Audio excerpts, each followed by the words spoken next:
แต่ว่าเดี๋ยวจะให้อาจารย์เคนเป็นผู้ที่จะมาพูดกับเราเองว่าพระเจ้าได้ใช้ครอบครัวนี้ยังไงนะคะแล้วก็เกิดผลมากมายยังไงบ้างนะคะขอเชิญอาจารย์เคนเลยนะคะค่ะพี่น้องตบมือต้อนรับทุกท่าน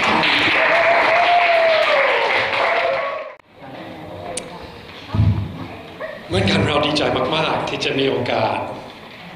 ที่จะมาเยี่ยมคริสตจักรที่นี่ We're very glad also to have the opportunity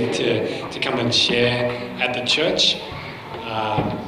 เราคิดถึงคริสตจักรแห่งนี้เป็นบ้านของเราเป็นที่เกิดจริงๆของเรา It's like we think of this church as the starting place or our birthplace almost for Thai culture ดังนั้นเราคิดว่าเป็นสิทธิพิเศษที่จะกลับมาทุกครั้งที่เรากลับมาจากประเทศไทยที่จะมาเยี่ยมเยียนและเป็นบานสิ่งต่างๆที่เกิดขึ้นใน2 ปีที่ผ่านมา So it's a real privilege to be back here each 2 years and share a little bit about what's been happening over those 2 years ที่จะเริ่มต้นวันนี้เราจัดวิดีโอเป็นภาพต่างๆของหลายสิ่งหลายอย่างที่เกิดขึ้นภายใน2 ปีที่ผ่านมา So to start off with, we've just made a video of the 2 years that have gone past อันนี้คืออยู่ที่โรงเรียนพิชิตธรรมยิวรีเป็นนักศึกษาไทยปี 3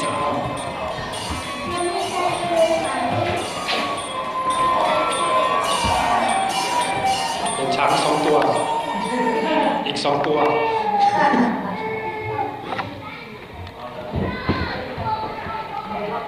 ก็ชีวิตที่เชียงใหม่ก็ไม่เหมือนที่นี่มีสิ่งต่างๆที่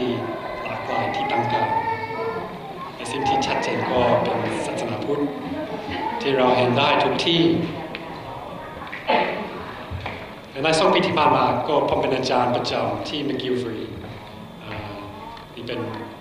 คิดว่าเป็นวันไหว้ครูอันนี้เป็นที่พยายามมอบปริญญาบัตรเป็นอาจารย์สาธุงานในชั้นเรียน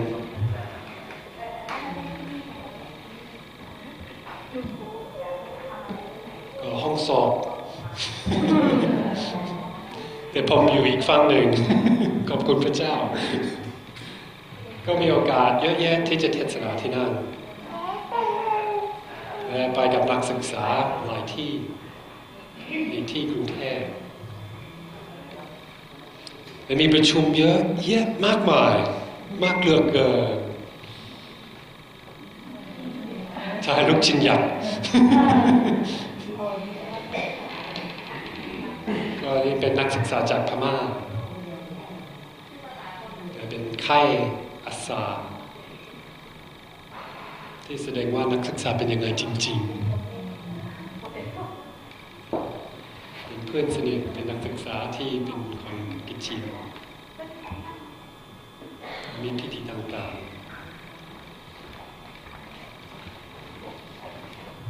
เป็นเพื่อนอีกคนหนึ่งจากเวียดนามเป็นนักศึกษาจากที่จีนนักศึกษาไทยปี 1ก็ไปเยี่ยมเยียนคริสตจักร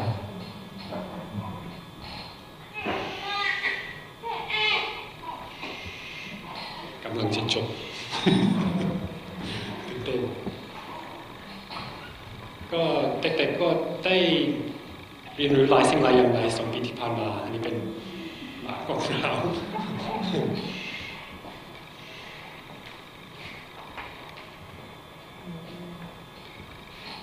เป็นเพื่อนสนิทของน้องแจสมินอันนี้เป็นเพื่อนๆในซอยของเราฉลองวันเกิดของมิเลียนี่คือโรงเรียนเกรซ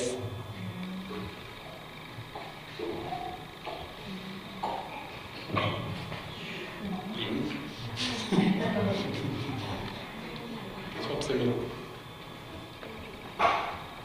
นี่ใกล้บ้านของเราในหมู่บ้านคุณภาพใกล้ๆก็ไปโรงเรียนทั้ง3 คนจอชก็เรียนจบที่อนุบาลอันนี้โรงเรียนเกรซโรงเรียนนานาชาติเกรซนักศึกษาส่วนใหญ่เป็นของสหรัฐอเมริกา ดังนั้นก็จอชกับเอมิเลียทั้งสองก็มีสำเนียงอเมริกัน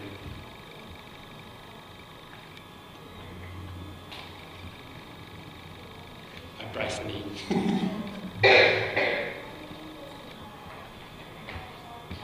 มีโรงเรียนประคุณเชียงใหม่ก็ได้มีโอกาสที่จะเทศนาที่นั่นและสอนผู้ใหญ่คุณซิโก้ได้มีโอกาสที่จะเรียนพระคัมภีร์กับผู้หญิงสองคนนั้นเป็นงานเกิดของเพื่อนของเรา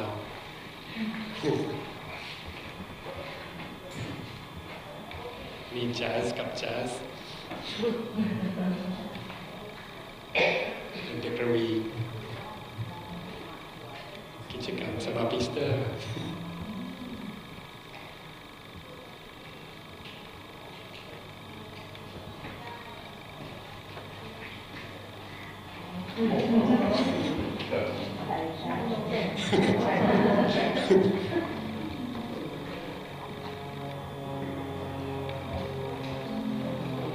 ก็จริงๆ2 ปีก็ได้ผ่านเร็วมาก The last 2 years have gone very, very quickly. When we headed back to Thailand this time, I'd been asked to come on to the faculty full time. เมื่อ2 ปีที่แล้วก็เขาได้ชวนผมมาเป็นอาจารย์ประจำก่อนนั้นก็เป็นอาจารย์พิเศษ So before that I'd been lecturing part-time and they invited me to join the faculty. ก็เป็นโอกาสที่ดีมากและมีโอกาสที่จะสอนนักศึกษา2 แบบก็มี So it gave me the opportunity to teach 2 different kinds of students. มีนักศึกษาจากต่างประเทศจากพม่าจากเวียดนามจากเกาหลีจากญี่ปุ่นจากหลายที่จริงๆและเข้ามาเรียนภาษาอังกฤษ So the first group of students were international students from all over Asia, from Vietnam, from Japan, from Burma, and they came to study for 3 years. และนักศึกษาอีกประเภทหนึ่งคือนักศึกษาไทยที่มี2 อย่างคือมีปริญญาโทและปริญญาตรี So there were also Thai students who were studying both a degree program and a master's program.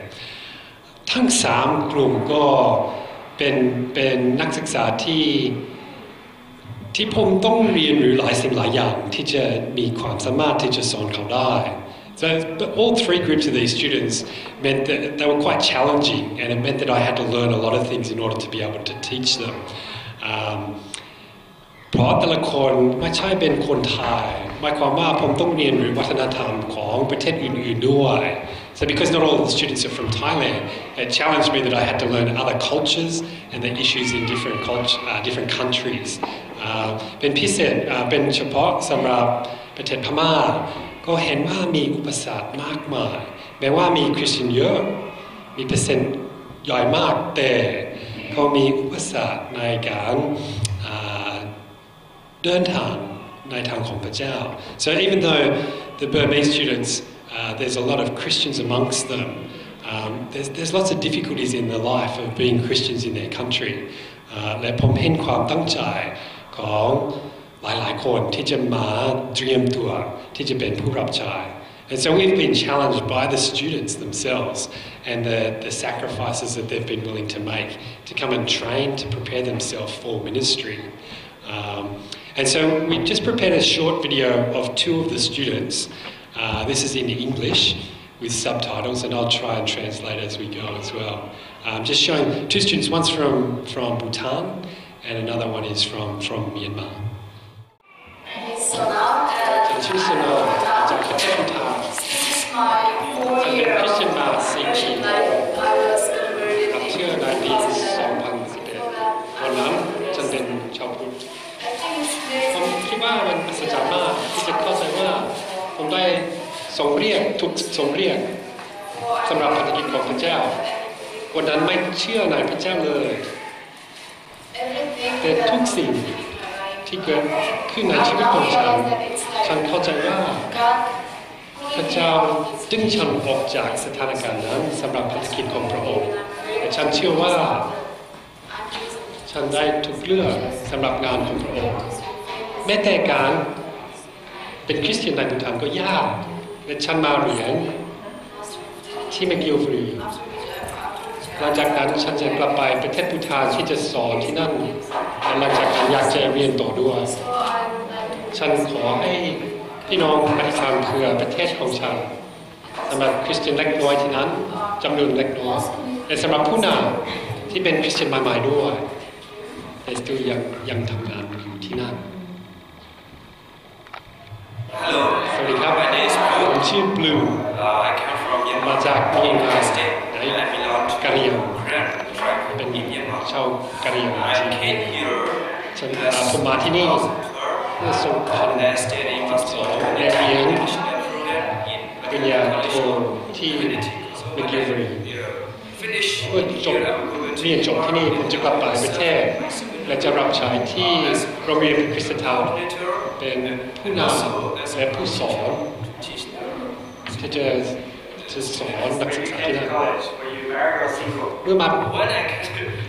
McGillเป็นคนโสดหรือแต่งงานโสด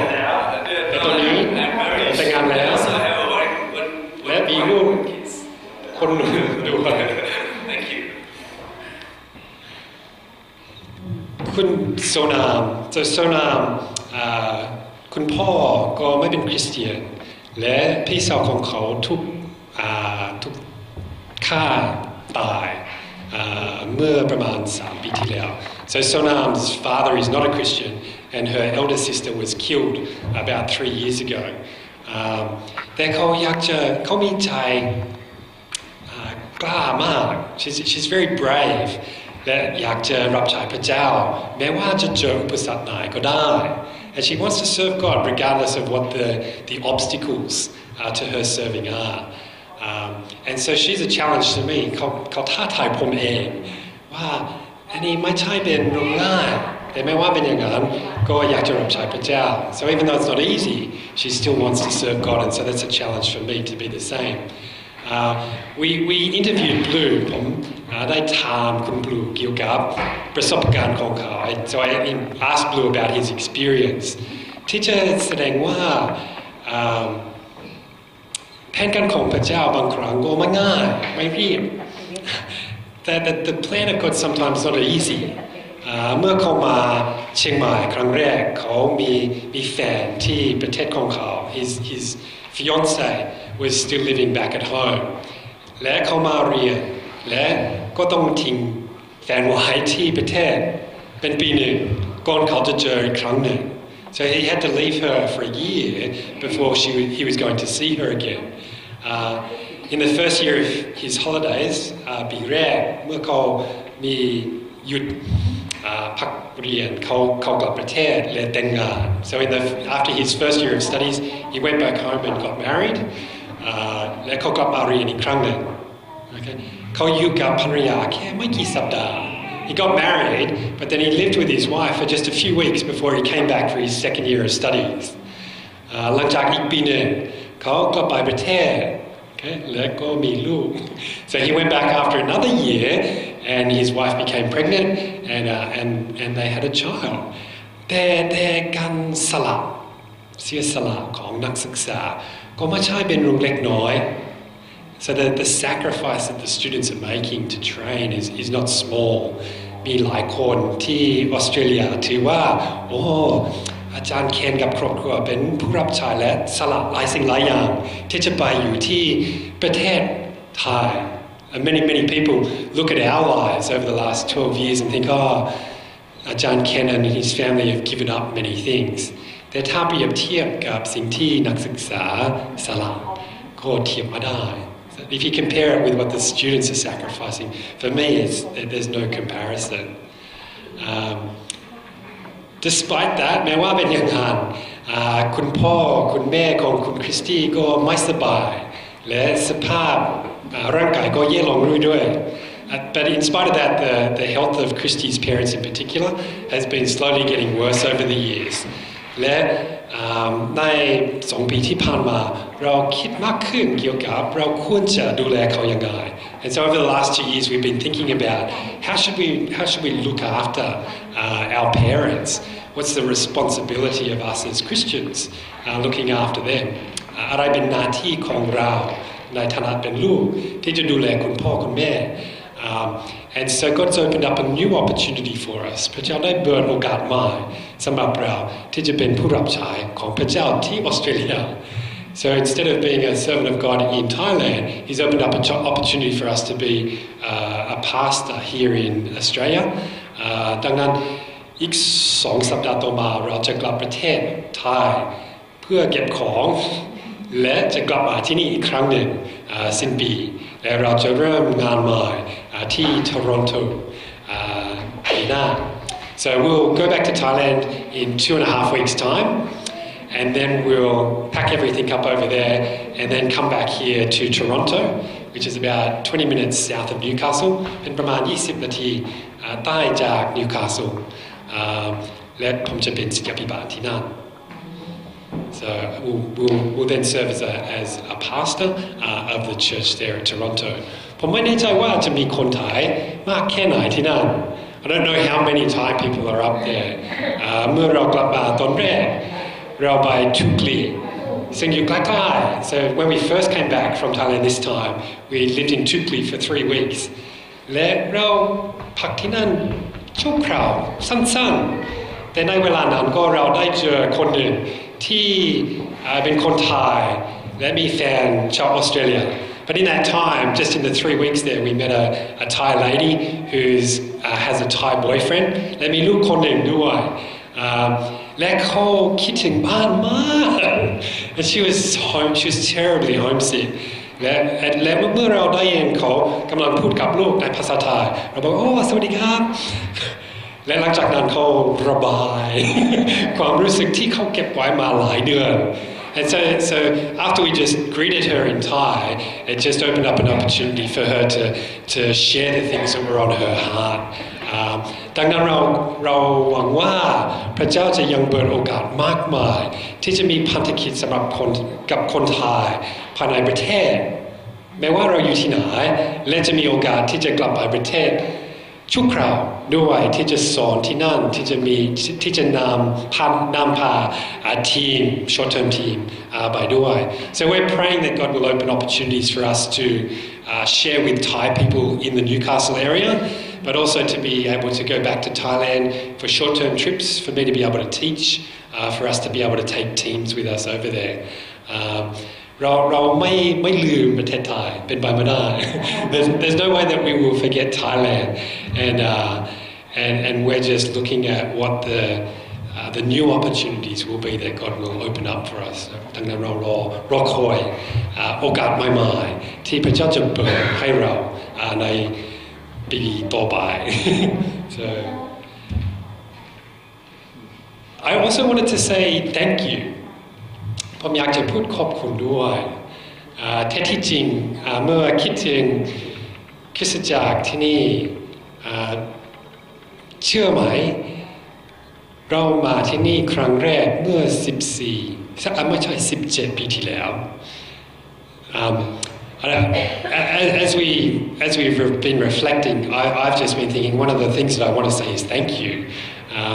It's amazing for us to think back that it's been 17 years since we first started coming along to the Thai Christian Fellowship. ตอนนั้นก็อยู่ที่ลิเวอร์พูลและอาจารย์เจฟเป็นผู้สอนก็ตอนนั้นก็พูดอะไรมาได้ So 17 years ago, Ajahn Jeff Case invited us to come along, and he was preparing us for a short-term trip that we were going to go to Thailand. และตอนนั้นก็เราพูดภาษาไทยไม่ได้เลย At that time, we couldn't speak Thai at all. และผมจำได้ก็เราอยู่ข้างๆทั้งคริสตีกับผมก็อยู่ข้างๆคุณอเมริกและเขาแปลให้เราหรือหน่อยก็แปลให้เรา And so I remember just sitting either side of Amarit, and he would translate, or sit either side of Noi, and she would translate for us. พี่น้องที่นี่ก็ได้อธิษฐานเพื่อเรามาเกือบ20 ปี So you as brothers and sisters have been praying for us for almost 20 years. ก็ได้ถวายเงินเพื่อเราอยู่ที่นั่นได้ You've been giving financially to support us in our ministry. ดังนั้นสิ่งเดียวที่ผมพูดได้คือขอบคุณ So the only thing that I can say is thank you. แต่เมื่อผมคิดว่าก็เราจะพูดขอบคุณได้ยังไง As I thought about, well, how can I say thank you? ทำให้ผมระลึกถึงข้อความจากพระคัมภีร์2 ข้อ It made me think about 2 passages และข้อความแรกคือ1 เธสาโลนิกาบทที่ 2 ข้อ 6 ถึงข้อ 9 So the first is from 1 Thessalonians chapter 2 verses 6 to 9 1 Thessalonians 1 Thessalonica บทที่ 2 ข้อ 6 ถึง 9 I'll just read it in English first. We were not looking for praise from men, not from you or anyone else. As apostles of Christ, we could have been a burden to you, but we were gentle among you like a mother caring for her little children. We loved you so much that we were delighted to share with you not only the gospel of God, but our lives as well, because you had become so dear to us. Surely you remember, brothers, our toil and hardship. We worked night and day in order not to be a burden to anyone while we preach the gospel of God to you. ในภาษาไทยในฐานะอัครทูตของพระคริสต์เราอาจจะเป็นภาระแก่ท่านก็ได้แต่เราก็อ่อนโยนเมื่ออยู่ท่ามกลางพวกท่านเหมือนแม่ถนอมดูแลลูกน้อยเรารักท่านทั้งหลายมากจนเรายินดีที่จะเป็นปันกับท่านไม่เฉพาะเขาประเสริฐของพระเจ้าเท่านั้นแม้ชีวิตของเราเองก็ยังพลีให้ได้ในเมื่อท่านเป็นที่รักของเรายิ่งนักพี่น้องทั้งหลายเรามั่นใจว่าท่านจดจำความลำบากตรากตรำของเราได้เราทำงานหามรุ่งหามค่ำเพื่อจะไม่ต้องเป็นภาระแก่ผู้ใดเลยคณะประกาศข้าประเสริฐของพระเจ้าแก่ท่านในข้อความนี้อาจารย์เปาโลกำลังเขียนให้คริสตจักรที่เขารักมาก We see in these verses that the Apostle Paul is writing to people that he loved dearly, a church that he loved dearly. เขาเพิ่งอธิบายว่าแรงจูงใจของเขาแรงจูงใจที่บริสุทธิ์ที่ทำให้เขาทำพันธกิจระหว่างพวกเธสาโลนิกา He's just described the pure motives by which he did ministry amongst the Thessalonian believers. และในข้อที่ 8 เขาได้แบ่งปันบทเรียนที่สำคัญมากสำหรับผู้นำทุกท่าน And in verse 8 he describes what I understand to be a lesson for everybody in leadership. ในฐานะที่เป็นอัครทูตของพระคริสต์เราสามารถเป็นลำบากแก่ท่าน In the status as an apostle, I could have been a burden to you. คือคริสตจักรยุคแรกก็เติบโตในทวีปเอเชียในวัฒนธรรมที่คล้ายๆกับวัฒนธรรมไทยมากกว่าวัฒนธรรมออสเตรเลีย So the early church first grew in Asia, in a culture that's much more like Thai culture than it is like Australian culture. ในฐานะที่เป็นอัครทูตคนหนึ่งที่สำคัญมากในคริสตจักรอาจารย์เปาโลมีสิทธิ์ที่จะให้คริสตจักรปฏิบัติท่าน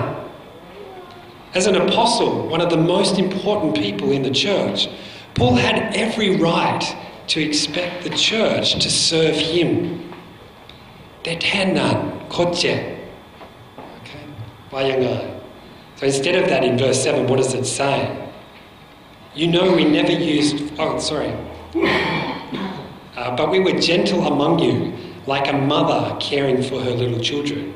แต่เราก็อ่อนโยนเมื่ออยู่ท่ามกลางพวกท่านเหมือนแม่นอมดูแลลูกน้อย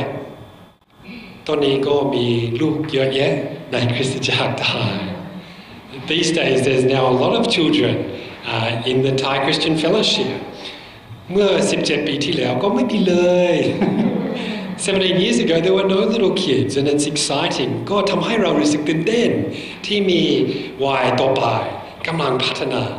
ในคริสตจักร It's exciting to see kids growing up in the love of God และก็ผมเองก็มีลูก3 คน And myself, I've got 3 kids. และผมไม่ค่อยได้เห็นคนแม่สักคนหนึ่งบอกว่าลูกไปเลยไปเตรียมอาหารให้ฉัน I've never heard one mother tell her kids, "Oh, off you go, child. Go and prepare my food for me." คุณแม่ก็เป็นลักษณะของคุณแม่ที่จะทำทุกสิ่งทุกอย่าง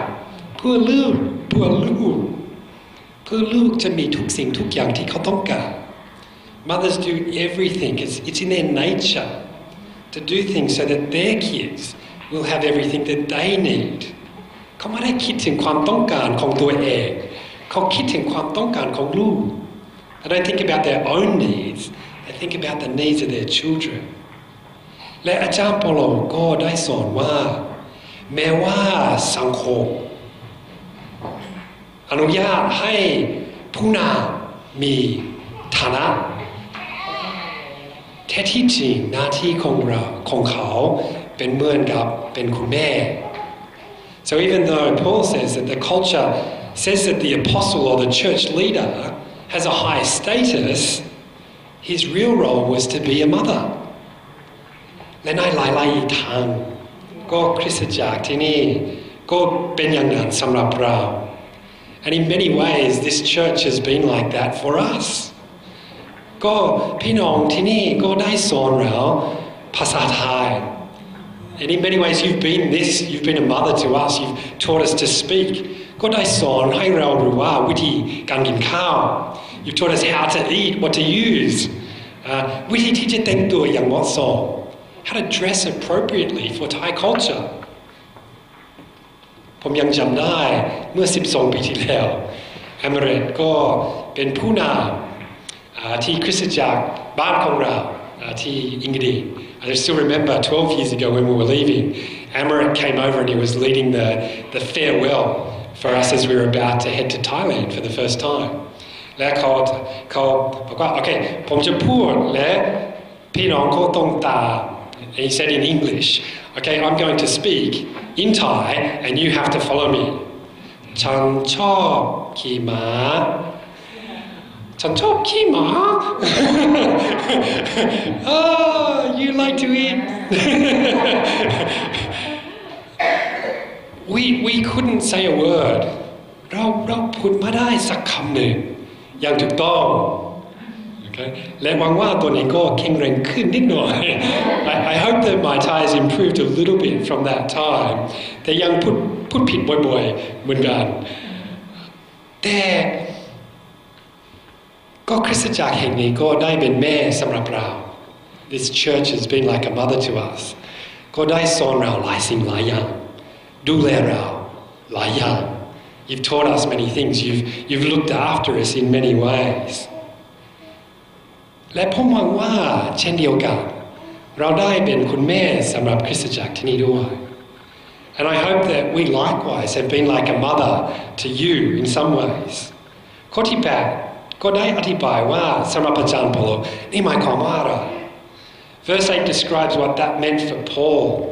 So in verse 8 he says,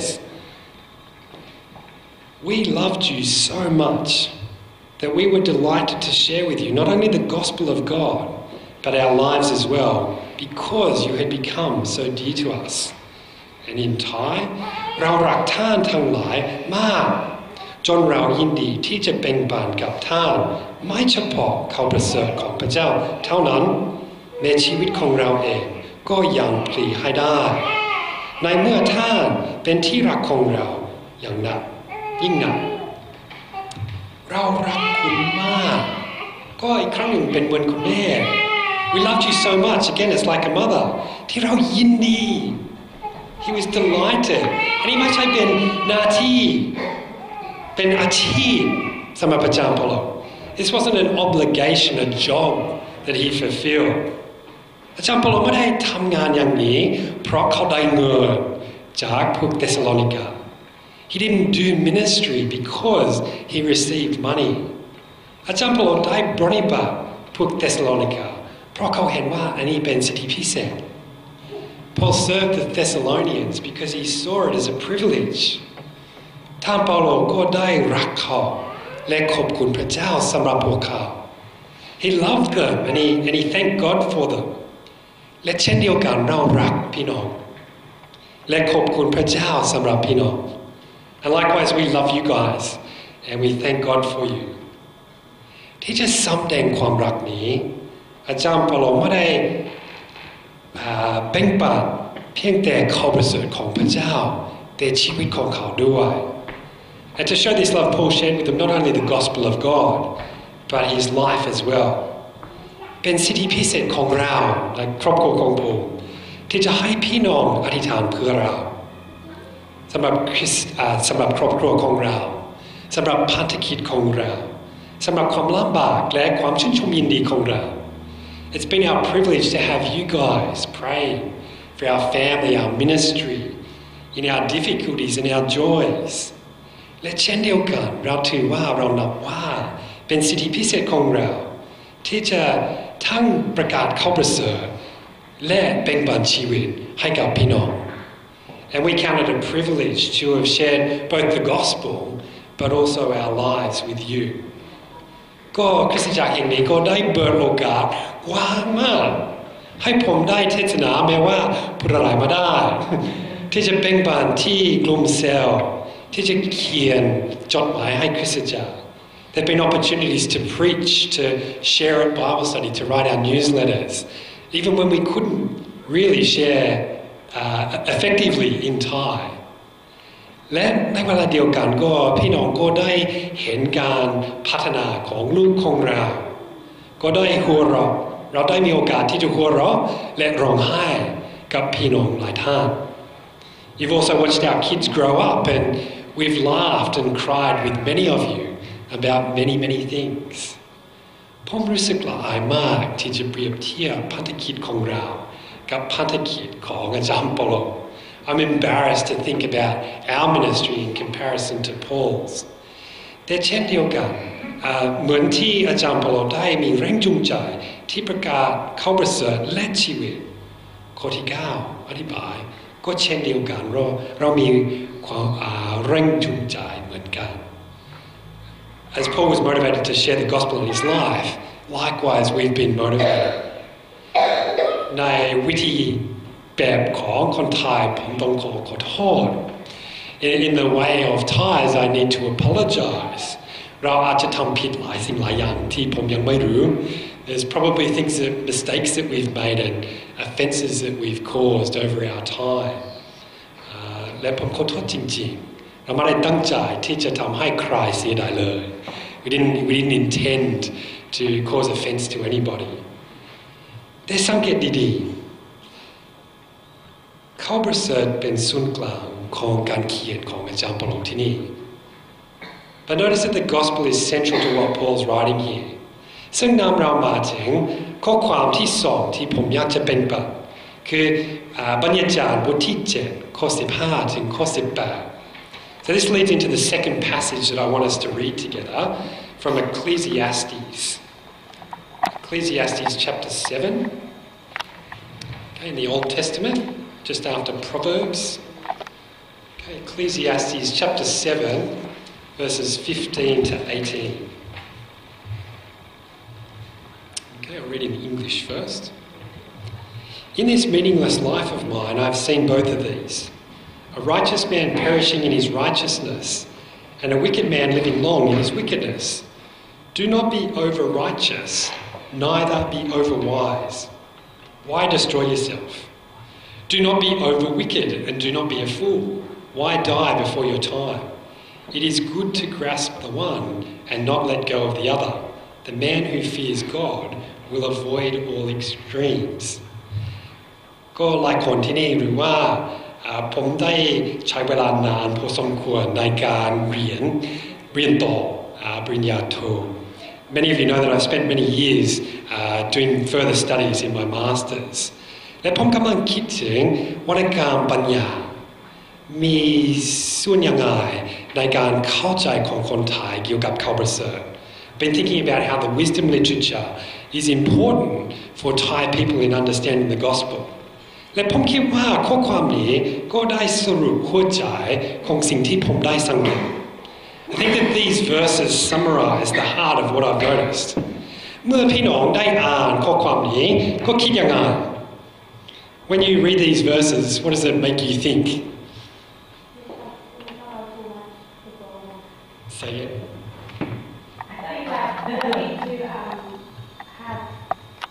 a lot of wisdom or to be rooted in you. Yeah. That's really And how does that make you feel? feel like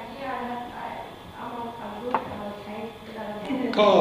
กลางๆก็พอ What else? คิดอะไรอีกมีอะไรอีกไหม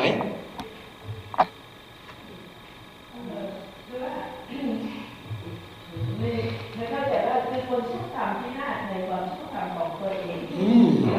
หมายความว่าอย่างนี้ แปลกเนาะ It's strange, isn't it? It sounds really unusual to tell people not to be too good. Don't be too bad, but don't be too good. ก็กลางๆก็พอ Somewhere in the middle, that's enough. ใช่ไหมหรือเปล่า คิดว่าเราจะกลางแล้วเหมือนกับว่าโอเคเราเป็นคนชอบทำพอกลางแต่มันจะที่หน้าหรือเปล่า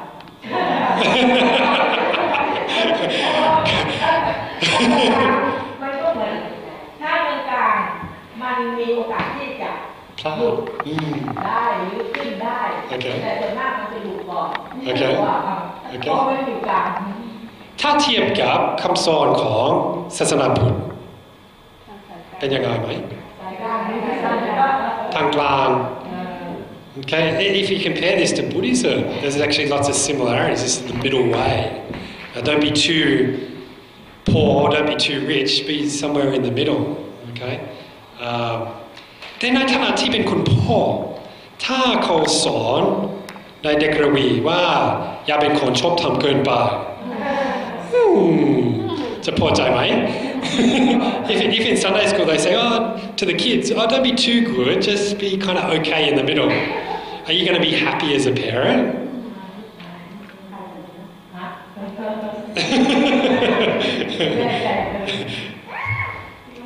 คือมีความคล้ายคลึงกันระหว่างศาสนาคริสต์กับศาสนาพุทธ There are many similarities between Christianity and Buddhism. เช่นข้อที่18 Okay. และพูดถึงคนที่ยำเกรงพระเจ้าซึ่งเป็นสิ่งที่สำคัญมากสำหรับวรรณกรรมปัญญา So it speaks about the fear of God, which is a very significant topic within the wisdom literature. พระธรรมโยบก็ได้เริ่มต้นโดยอธิบายว่าท่านโยบเป็นผู้ที่ยำเกรงพระเจ้า So the book of Job begins by describing Job as a man who feared God. สุภาษิตบทที่1ข้อ7บอกว่าการยำเกรงพระเจ้าเป็นปกเกิดแห่งความรู้ So Proverbs chapter 1:7 says that the fear of the Lord is the beginning of knowledge. และที่นี่ในปัญญาจารย์ก็ผู้ที่ยำเกรงพระเจ้าจะอยู่กลางๆ and here in Ecclesiastes, those who fear God will be somewhere in the middle. การเรียนของผมก็ทำให้ผมเข้าใจว่ามีหลายสิ่งหลายอย่างระหว่างศาสนาคริสต์กับศาสนาพุทธที่เหมือนกัน In my studies I've realized that there are actually lots of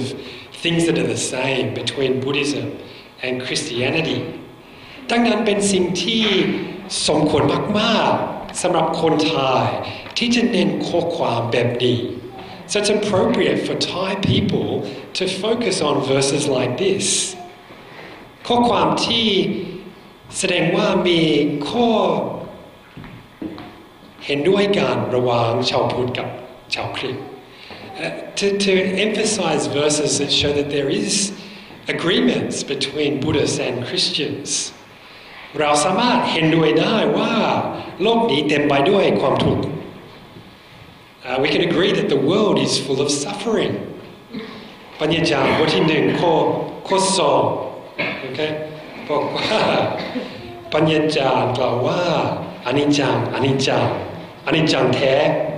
ทุกสิ่งเหลืออนิจจัง okay meaningless says the teacher utterly meaningless everything is meaningless เราสามารถเห็นด้วยว่า ความทุกข์บางอย่างก็เกิดขึ้นเป็นการตอบสนองการกระทำของเรา We're able to agree that some suffering is caused by our own actions เช่นปัญญาจารย์บทที่10ข้อ18ปัญญาจารย์บทที่10ข้อ18 Ecclesiastes chapter 10 verse 18 If a man is lazy, the rafters sag. If his hands are idle, the house leaks. Okay? หากผู้ใดเกียจคร้านจันทันก็ผุพังหากงอมืองอเท้าเรือนก็รั่ว Okay? แต่ในเวลาเดียวกันวรรณกรรมปัญญาได้เปิดเผยว่าความทุกข์ในชีวิตของเราไม่ใช่เป็นแค่ผลของกรรม But the wisdom literature also shows us that suffering is not simply the consequence of karma. บางครั้งสิ่งเลวร้ายเกิดขึ้นสำหรับคนดีเช่น sometimes bad things happen to good people, like in the book of Job. และปัญญาจารย์บทที่8ข้อ16ถึง17ได้สรุปว่าเราควรจะประเมินตัวเองอย่างไร So Ecclesiastes chapter 8 verses 16 and 17 summarize how we should evaluate ourselves. When I applied my mind to know wisdom and to observe man's labor on earth, his eyes not seeing sleep day or night, then I saw all that God has done. No one can comprehend what goes on under the sun. Despite all his efforts to search it out, man cannot discover its meaning. Even if a wise man claims he knows, he cannot really comprehend. ในภาษาไทยเมื่อข้าพเจ้าใส่ใจที่จะรู้จักสติปัญญาและสังเกตการตรากตรำทำงานของผู้คนในโลกนี้พวกเขาคนอันทั้งวันทั้งคืนแล้วข้าพเจ้าก็เห็นทุกสิ่งที่พระเจ้าทรงทำไม่มีใครเข้าใจสิ่งที่เป็นไปภายใต้ดวงอาทิตย์แม้จะทุ่มเทแรงกายแรงใจทั้งหมดแสวงหาคำตอบแต่มนุษย์ก็ไม่พบความหมายต่อให้คนฉลาดซึ่งอ้างว่าตนรู้ก็ไม่ได้เข้าใจอย่างถ่องแท้ The wisest among us will recognize that we are merely human คนที่ฉลาดที่สุดจะยอมรับว่าแท้ที่จริงเราเป็นแค่คนแม้ว่าเราสามารถเรียนหนักและเรียนรู้หลายสิ่งหลายอย่างยังมีหลายสิ่งที่เราไม่เข้าใจ While we can study hard and learn many things, we don't know everything. และแม้ว่าความทุกข์บางอย่างเป็นเหมือนผลกรรมพระเจ้าเปิดเผยว่าอันนี้ไม่ใช่เป็นความจริงในทุกกรณี And while some believe that all suffering is because of our karma, God reveals that this is not the case. แม้ว่าโยบเองก็เป็นผู้บริสุทธิ์เขาได้ทนทุกข์ While Job is innocent, he suffers. แท้ที่จริงเพราะว่าท่านโยบเป็นผู้บริสุทธิ์เขาทนทุกข์เขาต้องทนทุกข์ In fact, it's because Job is innocent that he suffers. และข้อเท็จจริงนี้ก็ได้ซ้ำหลายอย่างหลายครั้งในวรรณกรรมปัญญาและข้อความนี้ก็ได้เตรียมเราสำหรับพระเยซู And this fact, which is repeated in many verses throughout the wisdom literature, prepares us for Jesus. พระเยซูเป็นผู้บริสุทธิ์ที่ต้องทนทุกข์ Jesus is the innocent one who suffered. พระเยซูไม่ได้ทนทุกข์สำหรับกรรมของพระองค์เอง Jesus didn't suffer for his own karma. พระองค์ได้ทนทุกข์เพราะว่าเราคิดว่าเรารู้มากกว่าพระเจ้า Jesus suffered because we believe that we know better than God. พระเจ้าได้ตรัสว่าทางนี้เป็นทางดีและเราคิดว่าเรารู้มากกว่าพระองค์ทางนี้ก็ดีกว่า God says live this way and we say but this way looks so much better และนี่ไม่ใช่เป็นเพียงแต่ไม่เพราะไม่เหมาะสมแต่พระคัมภีร์ได้เรียกสิ่งเหล่านี้ว่าความบาป It's not just rude to speak this way to God, to think this way. The Bible calls it sin. และเขาประเสริฐที่อัครทูตเปาโลได้สอนและชีวิตที่เขาเป็นแบบสำหรับคริสตจักรที่รักของเขา So the gospel that Paul preached to his beloved church ได้เปิดเผยว่าการทนทุกข์ของพระเยซูได้จ่ายค่าสำหรับการละเมิดของเรา The gospel that Paul preached taught that Jesus' suffering paid the price for our rejection of God. พระเยซูได้ทำให้เราสามารถเป็นเพื่อนสนิทกับพระองค์อีกครั้งหนึ่ง Jesus paid the price so that we could be right with God again. ศาสนาคริสต์ไม่ใช่เป็นศาสนาฝรั่งเป็นข้อประเสริฐสำหรับทั้งโลก Christianity is not the foreigner's religion. It's good news for the whole world. และผมแน่ใจว่าเราต้องพัฒนาเรื่อยๆวิธีการแบ่งปันข้อประเสริฐ I'm convinced that we need to keep on working on how to say the gospel even more clearly. แต่เหมือนกันใน1 เธสโลนิกาเราต้องพัฒนามากขึ้นเรื่อยๆวิธีการสำแดงในชีวิตของเราโดยการแบ่งปันและสำแดงความรักแก่ซึ่งกันและกัน We also need to keep working out how to live out the gospel in our lives, sharing with and loving one another. ข้ออธิษฐานของเราในขณะนี้ที่เราเริ่มต้นพันธกิจแบบใหม่คือให้คริสตจักรแห่งนี้พัฒนาในความรักของพระเยซูคริสต์ Our prayer for this church as we begin a new ministry is that you will have an ever-increasing love for Jesus. เราหวังว่าคริสตจักรแห่งนี้จะได้เรียน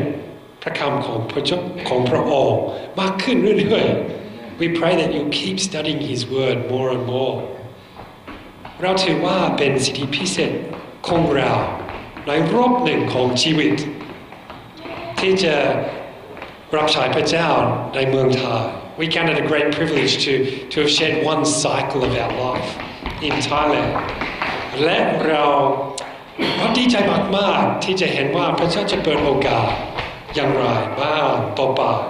And we're looking forward to seeing how God continues to use both us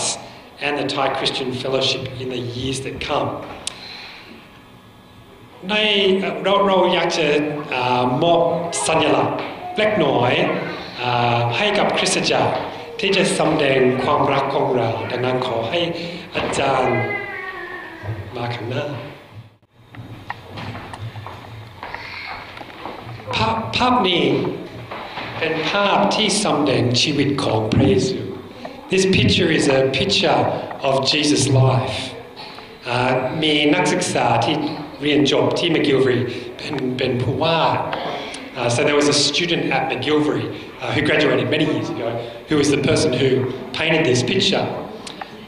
Oh, sorry. และผมหวังว่า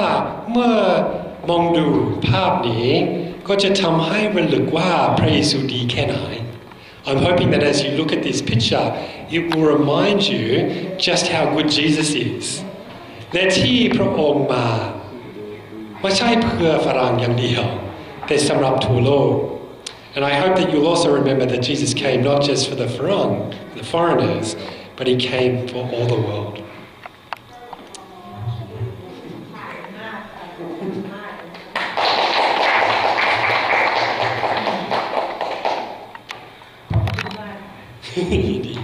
Okay, let me just pray for us. ขอให้เราร่วมใจอธิษฐาน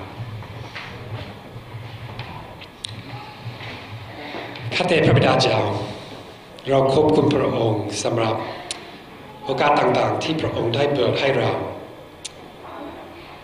ขอบคุณสำหรับข้อประเสริฐที่มาถึงเราทุกคนที่นี่และไม่ใช่เป็นข้อประเสริฐสำหรับฝรั่งสำหรับโลกตะวันตกเท่านั้นแต่เป็นสำหรับทั่วโลกรวมถึงคนไทยก็ให้เราทุกคนที่นี่ได้มีความเข้าใจมากขึ้นว่าเราสามารถเป็นปันข้อประเสริฐนั้นได้อย่างไรเพื่อคนไทยอีกมากมายจะเข้าใจ เขาประเสริฐนั้นไม่ความว่าอะไรสำหรับชีวิตของเขาอันนี้ไม่ใช่เป็นแค่ความคิดของโลกตะวันตกแต่จริงๆเป็นวิธีทางเดียวของพระเจ้าพระผู้สร้างของจักรวาลที่จะเปิดทางให้เราทุกคนกลับมาหาพระองค์ได้เราขอบคุณพระเจ้าสำหรับโอกาสที่ครอบครัวผมได้มีที่จะมีส่วนในคริสตจักรนี้มาหลายปีและเราขอให้แม้ว่าเราเปลี่ยนบางสิ่งบางอย่างขอให้เราได้มีโอกาสอีกมากมายที่จะ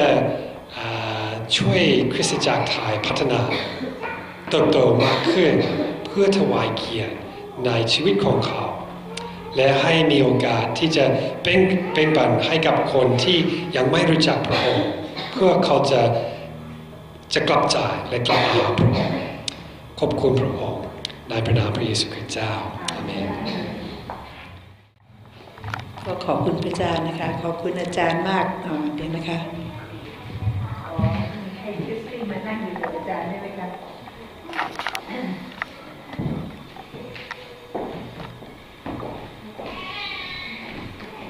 พี่น้องเราก็จะอธิษฐานเผื่ออาจารย์เคนกับอาจารย์คริสตี้เช่นเดียวกันนะคะและสำหรับชีวิตใหม่การรับใช้ใหม่ๆที่พระเจ้าได้เปิดทางให้นะคะให้เราที่จะอธิษฐานด้วยกันพระบิดาเราขอบคุณพระองค์เจ้าค่ะพระองค์เป็นพระเจ้าผู้ทรงสัตย์ซื่อในชีวิตของเราทั้งหลายและพระองค์เมื่อพระองค์ได้ทรงเลือกและเรียกใครสักคนหนึ่งในการที่จะรับใช้พระองค์ก็ได้นำพาตั้งแต่เริ่มต้นไปถึงสุดปลายพระองค์เจ้าค่ะเราขอบคุณพระองค์อย่างมากสำหรับชีวิตของครอบครัวของอาจารย์เคนกับคริสตี้พระองค์เจ้าค่ะที่ได้สัตย์ซื่อในการติดตามพระองค์ในการที่เขาได้สัตย์ซื่อในการยอมที่จะทนทุกข์หลายอย่างพระองค์เจ้าค่ะยอมที่จะทนกับความยากลำบากเพื่อที่จะเรียนรู้ทั้งวัฒนธรรมไทยทั้งภาษาไทยยอมที่จะออกจากบ้านเกิดเมืองนอนของเขาเพื่อที่จะรับใช้พระองค์แล้วขอบคุณพระองค์เจ้าค่ะสำหรับความสัมพันธ์ที่ดีที่ได้มีมากับคริสตจักรแห่งนี้เป็นเวลาหลายปีพระองค์เจ้าค่ะที่เรานั้นรู้ตัวว่าเราเป็นพี่น้องกันจริงๆในองค์พระเยซูคริสต์เจ้าไม่ว่าเราจะอยู่ที่ไหนไม่ว่าเราจะทำอะไรพระองค์เจ้าค่ะความสัมพันธ์ที่เกิดขึ้นนั้นไม่มีวันสิ้นสุดและในที่สุดพระบิดาเจ้าค่ะเราจะเฉลิมฉลองการเป็นลูกของพระองค์ร่วมกันในสวรรคสถานพระบิดาเจ้าค่ะเวลาอาจารย์เคนกับคริสตี้กำลังจะเดินทางออกไปสู่การรับใช้ใหม่ขอพระองค์ทรงโปรดเทพระพรลงมาอย่างมากมายโอ้พระบิดาเจ้าค่ะขอผลแห่งพระวิญญาณบริสุทธิ์นั้นเกิดขึ้นในชีวิตของเขาทั้งครอบครัวโอ้พระบิดาเจ้าค่ะแล้วในเมื่อเขากลับไปประเทศไทยเพื่อที่จะไปเก็บของเพื่อที่จะอำลาพี่น้องที่นั่นพระบิดาเจ้าค่ะขอความเศร้าโศกที่จะต้องเกิดขึ้นนั้นแน่นอนกลายเป็นความชื่นชมยินดีพระองค์เจ้าค่ะเพราะว่าเรามั่นใจว่าทุกสิ่งทุกอย่างนั้นอยู่ในพระหัตถ์อันทรงฤทธิ์ของพระองค์และพระองค์จะเป็นผู้นำโอ้พระบิดาเจ้าค่ะครอบครัวนี้เป็นที่รักของคนมากมายขอพระองค์ทรงโปรดนำพาที่เขาจะเป็นที่รักมากมายสำหรับคริสตจักรใหม่ที่เขาจะไปรับใช้พระองค์นั้นพระบิดาเจ้าค่ะเราขอบคุณพระองค์พระบิดาที่พระองค์นั้นทรงรักเราและทรงได้ประทานให้เรานั้นเป็นครอบครัวเดียวกันในองค์พระเยซูคริสต์เจ้า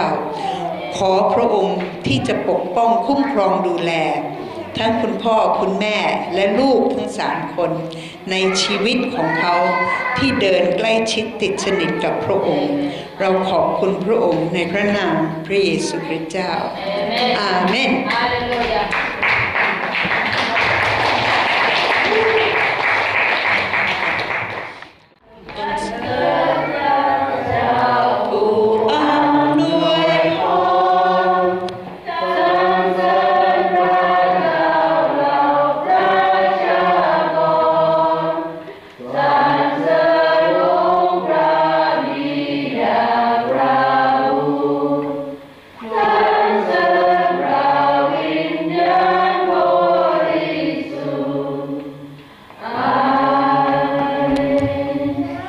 ความรักของพระเจ้าได้คุ้มครองพี่น้องไปตลอดทั้งสัปดาห์นี้ขอให้พี่น้องออกไปในการทรงนำขององค์พระวิญญาณบริสุทธิ์ของพระเจ้าตลอดไปในพระนามพระเยซูคริสต์เจ้าอาเมน